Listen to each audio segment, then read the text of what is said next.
very much. Good afternoon. It is a pleasure once again to be back on the campus of the George Washington University, a place that I have spent quite a bit of time in all different settings over the last now nearly 20 years. I'd like especially to thank President Knapp and Provost Lerman because this is a great opportunity for me to address such a significant issue, and one which deserves the attention of citizens, governments, and I know is drawing that attention. And perhaps today in my remarks we can begin a much more vigorous debate that will respond to the needs that we have been watching in real time on our television sets. A few minutes after midnight on January 28th, the internet went dark across Egypt. During the previous 4 days, hundreds of thousands of Egyptians had marched to demand a new government. And the world, on TVs, laptops, cell phones, and smartphones, had followed every single step. Pictures and videos from Egypt flooded the web. On Facebook and Twitter, journalists posted on-the-spot reports. Protesters coordinated their next moves, and citizens of all stripes shared their hopes and fears about this pivotal moment in the history of their country. Millions worldwide answered in real time, "You are not alone, and we are with you." Then the government pulled the plug. Cell phone service was cut off, TV satellite signals were jammed, and internet access was blocked for nearly the entire population. So this is America. The government This did is not America. want the Who are people you? to communicate with each other, and it did not want the press to communicate with the public. It certainly did not want the world to watch. The events in Egypt recall another protest movement 18 months earlier in Iran, when thousands marched after disputed elections. Their protesters also used websites to organize. A video taken by cell phone showed a young woman named Neda killed by a member of the paramilitary forces. And within hours, that video was being watched by people everywhere. The Iranian authorities used technology as well. The Revolutionary Guard stalked members of the Green Movement by tracking their online profiles. And like Egypt, for a time, the government shut down the internet and mobile networks altogether. After the authorities raided homes, attacked university dorms, made mass arrests, tortured and fired shots into crowds, the protests ended. In Egypt, however, the story ended differently. The protests continued despite the internet shutdown. People organized marches through flyers and word of mouth, and used dial-up modems and fax machines to communicate with the world. After 5 days, the government relented, and Egypt came back online. The authorities then sought to use the internet to control the protests by ordering mobile companies to send out pro-government text messages, and by arresting bloggers and those who organized the protests online. But 18 days after the protests began, the government failed and the president resigned. What happened in Egypt and what happened in Iran, which this week is once again using violence against protesters seeking basic freedoms, was about a great deal more than the internet. In each case, people protested because of deep frustrations with the political and economic conditions of their lives. They stood and marched and chanted, and the authorities tracked and blocked and arrested them. The internet did not do any of those things. People did. In both of these countries, the ways that citizens and the authorities used the internet reflected the power of connection technologies on the one hand as an accelerant of political, social, and economic change, and on the other hand, as a means to stifle or extinguish that change. There is a debate currently underway in some circles about whether the internet is a force for liberation or repression. But I think that debate is largely beside the point. Egypt isn't inspiring people because they communicated using Twitter. It is inspiring because people came together and persisted in demanding a better future. Iran isn't awful because the authorities used Facebook to shadow and capture members of the opposition. Iran is awful because it is a government that routinely violates the rights of its people. So it is our values that cause these actions to inspire or outrage us. Our sense of human dignity, the rights that flow from it, and the principles that ground it. And it is these values that ought to drive us to think about the road ahead. 2 billion people are now online, nearly a third of humankind. We hail from every corner of the world, live under every form of government, and subscribe to every system of beliefs. And increasingly, we are turning to the internet to conduct important aspects of our lives. The internet has become the public space of the 21st century. The world's town square, classroom, marketplace, coffee house, and nightclub. We all shape and are shaped by what happens there. All 2 billion of us and counting. And that presents a challenge. To maintain an internet that delivers the greatest possible benefits to the world, we need to have a serious conversation about the principles that will guide us. What rules exist and should not exist, and why? What behaviors should be encouraged or discouraged, and how? The goal is not to tell people how to use the internet any more than we ought to tell people how to use any public square, whether it's Tahrir Square or Times Square. The value of these spaces derives from the variety of activities people can pursue in them, from holding a rally to selling their vegetables to having a private conversation. These spaces provide an open platform, and so does the internet. It does not serve any particular agenda, and it never should. But if people around the world are going to come together every day online and have a safe and productive experience, we need a shared vision to guide us.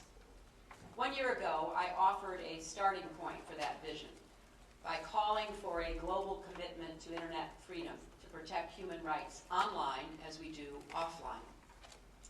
The rights of individuals to express their views freely, petition their leaders, worship according to their beliefs, these rights are universal, whether they are exercised in a public square or on an individual blog. The freedoms to assemble and associate also apply in cyberspace. In our time, people are as likely to come together to pursue common interests online as in a church or a labor hall. Together, the freedoms of expression, assembly, and association online comprise what I've called the freedom to connect. The United States supports this freedom for people everywhere, and we have called on other nations to do the same. Because we want people to have the chance to exercise this freedom, we also support expanding the number of people who have access to the internet. And because the internet must work evenly and reliably for it to have value, we support the multi-stakeholder system that governs the internet today, which has consistently kept it up and running through all manner of interruptions across networks, borders, and regions. In the years since my speech, people worldwide have continued to use the internet to solve shared problems and expose public corruption. From the people in Russia who tracked wildfires online and organized a volunteer firefighting squad, to the children in Syria who used Facebook to reveal abuse by their teachers, to the internet campaign in China that helps parents find their missing children. At the same time, the internet continues to be restrained in a myriad of ways. In China, the government censors content and redirects search requests to error pages. In Burma, independent news sites have been taken down with distributed denial of service attacks.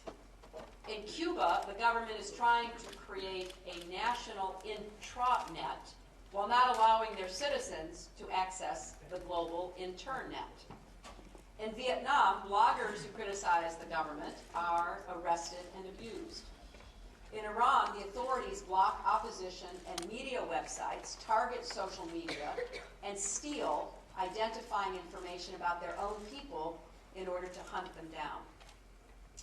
These actions reflect a landscape that is complex and combustible, and sure to become more so in the coming years as billions of more people connect to the internet. The choices we make today will determine what the internet looks like in the future. Businesses have to choose whether and how to enter markets where internet freedom is limited. People have to choose how to act online, what information to share and with whom, which ideas to voice and how to voice them. Governments have to choose to live up to their commitments to protect free expression, assembly, and association. For the United States, the choice is clear. On the spectrum of internet freedom, we place ourselves on the side of openness. Now, we recognize that an open internet comes with challenges. It calls for ground rules to protect against wrongdoing and harm. And internet freedom raises tensions, like all freedoms do. But we believe the benefits far exceed the costs. And today I'd like to discuss several of the challenges we must confront as we seek to protect and defend a free and open internet. Now, I'm the first to say that neither I nor the United States government has all the answers. We're not sure we have all the questions. But we are committed to asking the questions, to helping lead a conversation, and to defending not just universal principles, but the interests of our people and our partners. The first challenge is achieving both liberty and security. Liberty and security are often presented as equal and opposite. The more you have of one, the less you have of the other. In fact, I believe they make each other possible. Without security, liberty is fragile. Without liberty, security is oppressive. The challenge is finding the proper measure, enough security to enable our freedoms, but not so much or so little as to endanger them. Finding this proper measure for the internet is critical because the qualities that make the internet a force for unprecedented progress, its openness, its leveling effect, its reach and speed, also enable wrongdoing on an unprecedented scale. Terrorist and extremist groups use the internet to recruit members and plot and carry out attacks. Human traffickers use the internet to find and lure new victims into modern-day slavery. Child pornographers use the internet to exploit children. Hackers break into financial institutions, cell phone networks, and personal email accounts. So we need successful strategies for combating these threats and more without constricting the openness that is the internet's greatest attribute. The United States is aggressively tracking and deterring criminals and terrorists online. We are investing in our nation's cybersecurity, both to prevent cyber incidents and to lessen their impact. We are cooperating with other countries to fight transnational crime in cyberspace. The United States government invests in helping other nations build their own law enforcement capacity. We have also ratified the Budapest Cybercrime Convention, which sets out the steps countries must take to ensure that the internet is not misused by criminals and terrorists while still protecting the liberties of our own citizens. In our vigorous effort to prevent attacks or apprehend criminals, we retain a commitment to human rights and fundamental freedoms.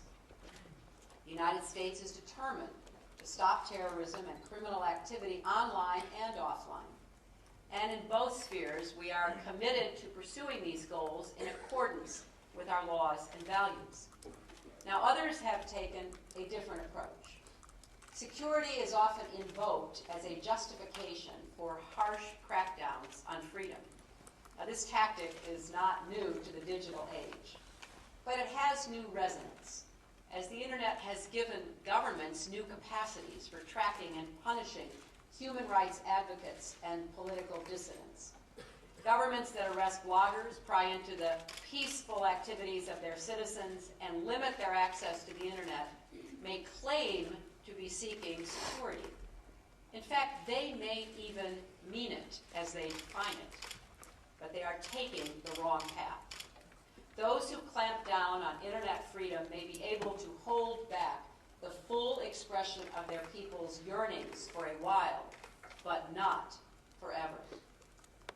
The second challenge is protecting both transparency and confidentiality. The internet's strong culture of transparency derives from its power to make information of all kinds available instantly. But in addition to being a public space, the internet is also a channel for private communications. And for that to continue, there must be protection for confidential communication online. Think of all the ways in which people and organizations rely on confidential communications to do their jobs. Businesses hold confidential conversations when they're developing new products to stay ahead of their competitors. Journalists keep the details of some sources confidential to protect them from exposure or retribution. And governments also rely on confidential communication, online as well as offline. The existence of connection technologies may make it harder to maintain confidentiality, but it does not alter the need for it. Now, I know that government confidentiality has been a topic of debate during the past few months because of WikiLeaks. But it's been a false debate in many ways. Fundamentally, the WikiLeaks incident began with an act of theft. Government documents were stolen, just the same as if they had been smuggled out in a briefcase. Some have suggested that this theft was justified because governments have a responsibility to conduct all of our work out in the open in the full view of our citizens. I respectfully disagree. The United States could neither provide for our citizens' security nor promote the cause of human rights and democracy around the world if we had to make public every step of our efforts. Confidential communication gives our government the opportunity to do work that could not be done otherwise. Consider our work with former Soviet states to secure loose nuclear material. By keeping the details confidential, we make it less likely that terrorists or criminals will find the nuclear material and steal it for their own purposes. Or consider the content of the documents that WikiLeaks made public.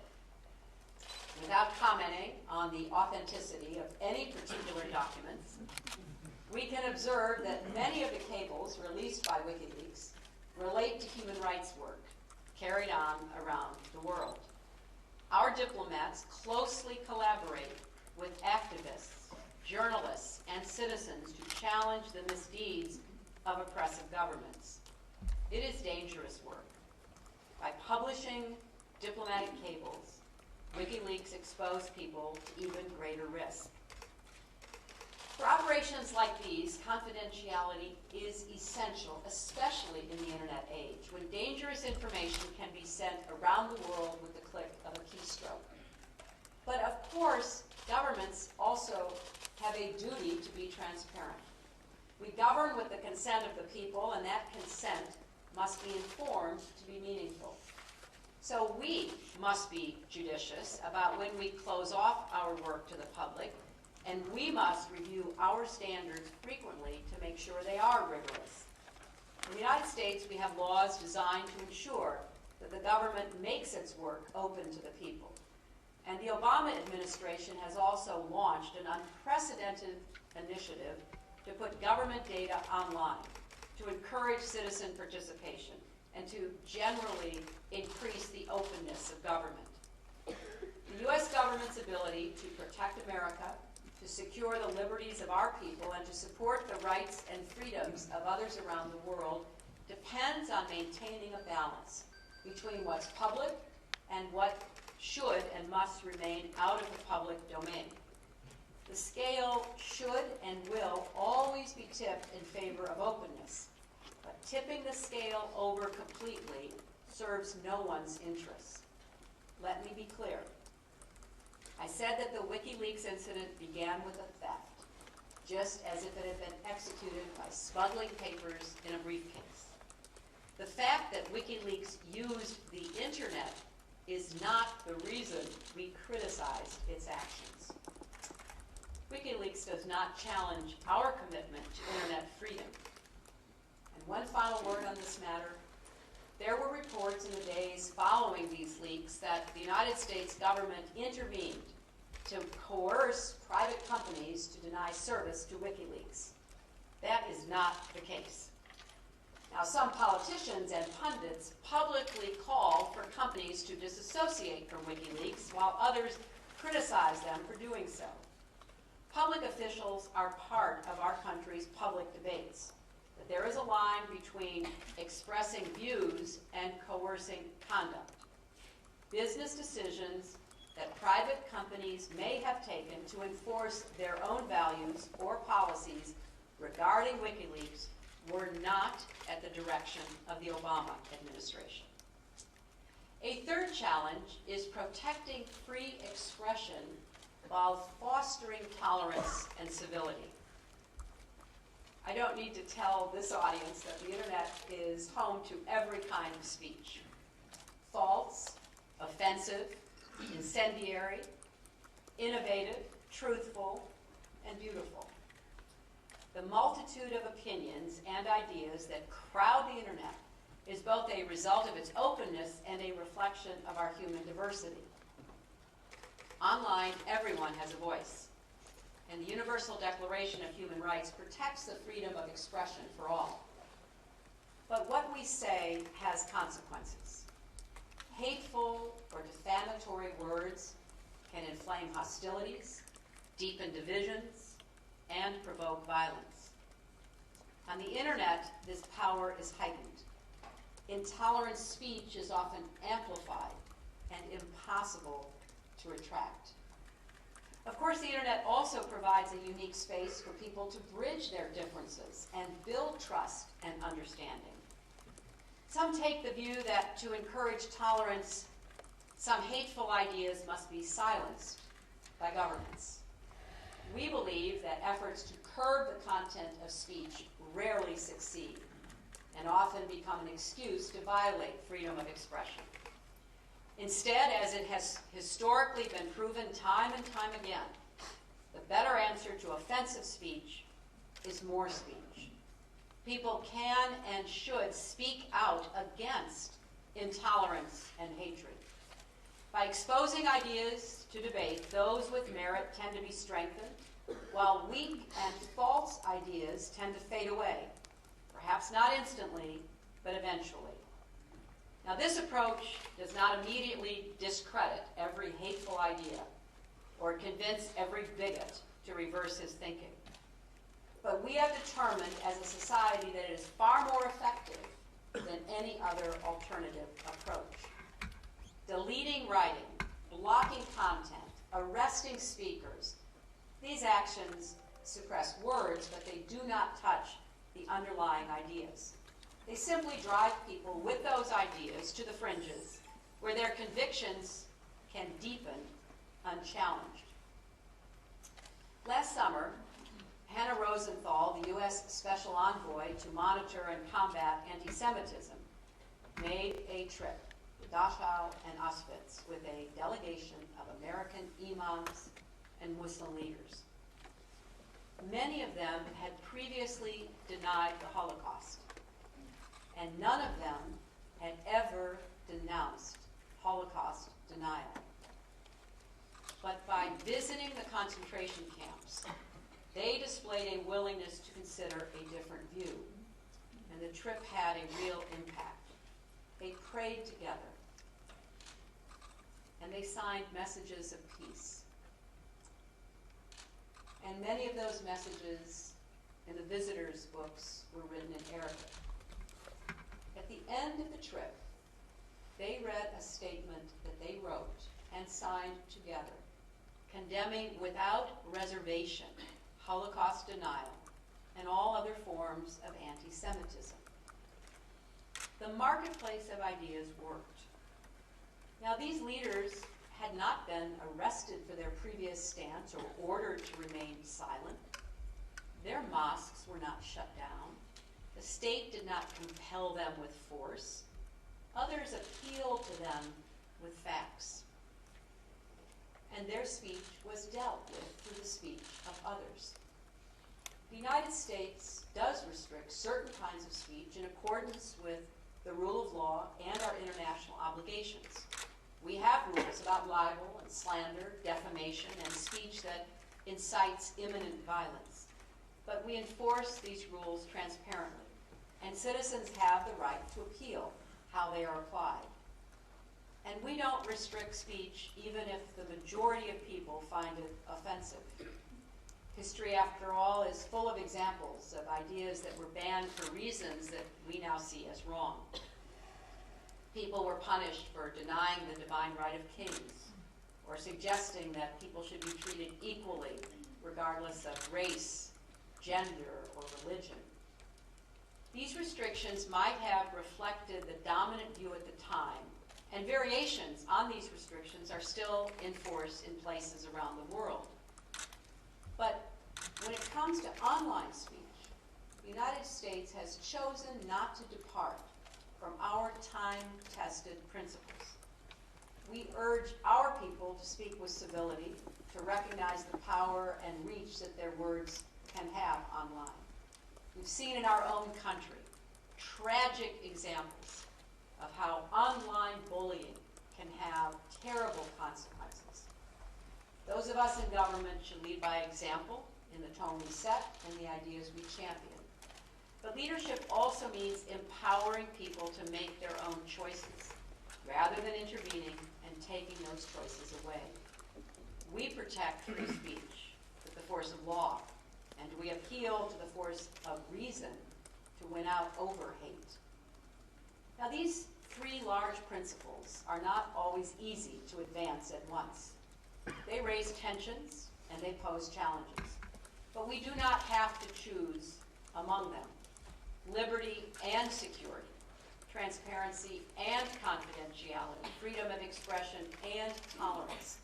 These all make up the foundation of a free, open, and secure society, as well as a free, open, and secure internet, where universal human rights are respected and which provides a space for greater progress and prosperity over the long run.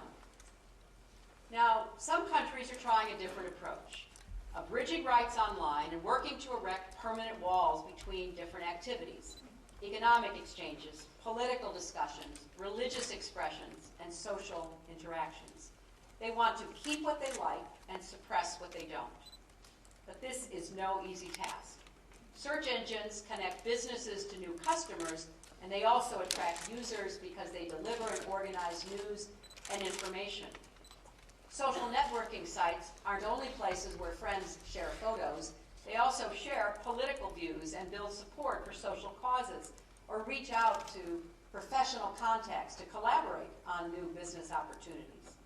Walls that divide the internet, that block political content, or ban broad categories of expression, or allow certain forms of peaceful assembly but prohibit others, or intimidate people from expressing their ideas, are far easier to erect than to maintain.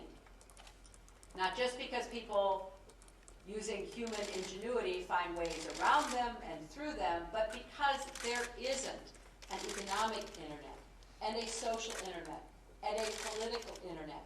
There's just the internet. And maintaining barriers that attempt to change this reality entails a variety of costs, moral, political, and economic. Countries may be able to absorb these costs for a time, but we believe they are unsustainable in the long run. There are opportunity costs for trying to be open for business but closed for free expression. Costs to a nation's education system, its political stability, its social mobility, and its economic potential. When countries curtail internet freedom, they place limits on their economic future. Their young people don't have full access to the conversations and debates happening in the world, or exposure to the kind of free inquiry that spurs people to question old ways of doing and invent new ones. And barring criticism of officials makes governments more susceptible to corruption, which create economic distortions with long-term effects. Freedom of thought and the level playing field made possible by the rule of law are part of what fuels innovation economies. So it's not surprising that the European American Business Council, a group of more than 70 companies, made a strong public support statement last week for internet freedom. If you invest in countries with aggressive censorship and surveillance policies, your website could be shut down without warning, your servers hacked by the government, your designs stolen, or your staff threatened with arrest or expulsion for failing to comply with a politically motivated order. The risks to your bottom line and to your integrity will at some point outweigh the potential rewards, especially if there are market opportunities elsewhere. Now, some have pointed to a few countries, particularly China, that appears to stand out as an exception, a place where internet censorship is high and economic growth is strong. Clearly, many businesses are willing to endure restrictive internet policies to gain access to those markets. And in the short term, even perhaps in the medium term, those governments may succeed in maintaining a segmented internet.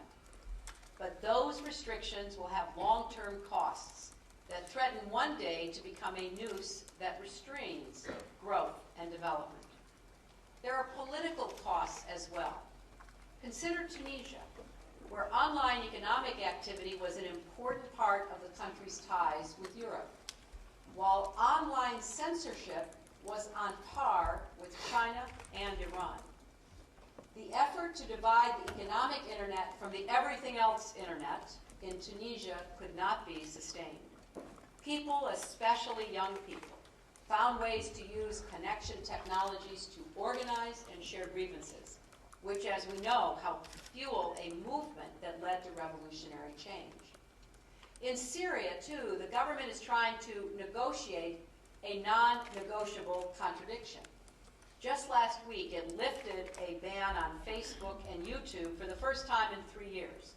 And yesterday, they convicted a teenage girl of espionage and sentenced her to 5 years in prison for the political opinions she expressed on her blog. This, too, is unsustainable.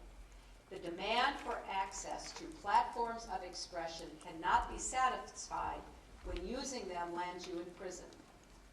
We believe that governments who have erected barriers to internet freedom, whether they're technical filters or censorship regimes or attacks on those who exercise their rights to expression and assembly online, will eventually find themselves boxed in.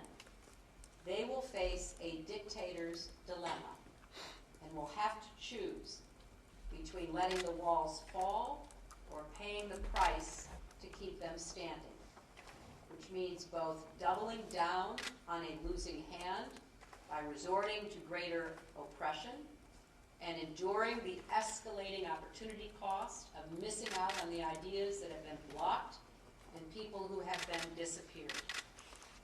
I urge countries everywhere instead to join us in the bet we have made, a bet that an open internet will lead to stronger, more prosperous countries. At its core, it's an extension of the bet that the United States has been making for more than 200 years, that open societies give rise to the most lasting progress, that the rule of law is the firmest foundation for justice and peace, and that innovation thrives where ideas of all kinds are aired and explored. This is not a bet on computers or mobile phones. It's a bet on people. We're confident that together with those partners in government and people around the world who are making the same bet, by hewing to universal rights that underpin open societies, will preserve the internet as an open space for all. And that will pay long-term gains for our shared progress and prosperity. The United States will continue to promote an internet where people's rights are protected, and that it is open to innovation, interoperable all over the world, secure enough to hold people's trust, and reliable enough to support their work. In the past year, we have welcomed the emergence of a global coalition of countries, businesses, civil society groups, and digital activists seeking to advance these goals.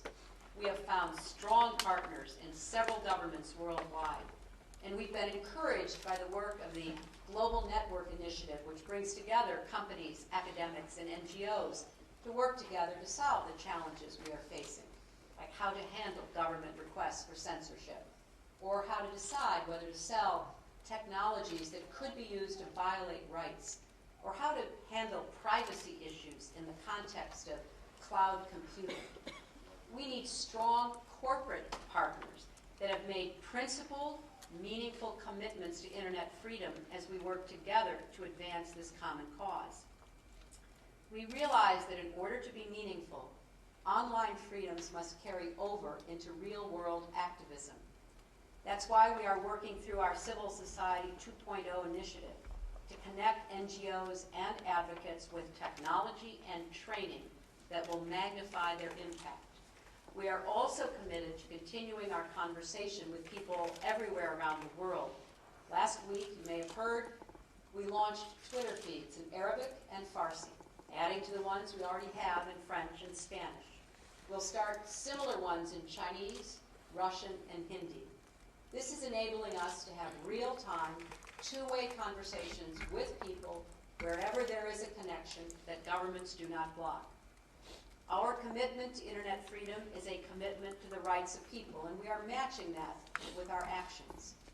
Monitoring and responding to threats to internet freedom has become part of the daily work of our diplomats and development experts. They are working to advance internet freedom on the ground at our embassies and missions around the world.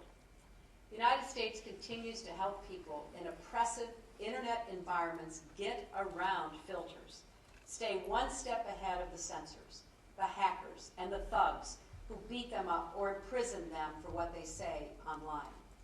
While the rights we seek to protect and support are clear, the various ways that these rights are violated are increasingly complex. I know some have criticized us for not pouring funding into a single technology, but we believe there is no silver bullet in the struggle against internet repression. There's no app for that. Start working, those of you out there. And accordingly, we are taking a comprehensive and innovative approach, one that matches our diplomacy with technology, secure distribution networks for tools, and direct support for those on the front lines. In the last 3 years, we have awarded more than $20 million in competitive grants through an open process, including interagency evaluation by technical and policy experts, to support a burgeoning group of technologists and activists working at the cutting edge of the fight against internet repression. This year, we will award more than $25 million in additional funding. We are taking a venture capital style approach, supporting a portfolio of technologies, tools, and training, and adapting as more users shift to mobile devices. We have our ear to the ground, talking to digital activists about where they need help, and our diversified approach means we're able to adapt to the range of threats that they face. We support multiple tools, so if repressive governments figure out how to target one, others are available. And we invest in the cutting edge because we know that repressive governments are constantly innovating their methods of oppression, and we intend to stay ahead of them. Likewise, we are leading the push to strengthen cybersecurity and online innovation, building capacity in developing countries championing open and interoperable standards and enhancing international cooperation to respond to cyber threats. Deputy Secretary of Defense Lynn gave a speech on this issue just yesterday. All these efforts build on a decade of work to sustain an internet that is open, secure, and reliable. And in the coming year, the administration will complete an international strategy for cyberspace, charting the course to continue this work into the future. This is a foreign policy priority for us, one that will only increase in importance in the coming years. That's why I've created the Office of the Coordinator for Cyber Issues to enhance our work on cybersecurity and other issues and facilitate cooperation across the State Department and with other government agencies. I've named Christopher Painter, formerly Senior Director for Cybersecurity at the National Security Council and a leader in the field for 20 years, to head this new office.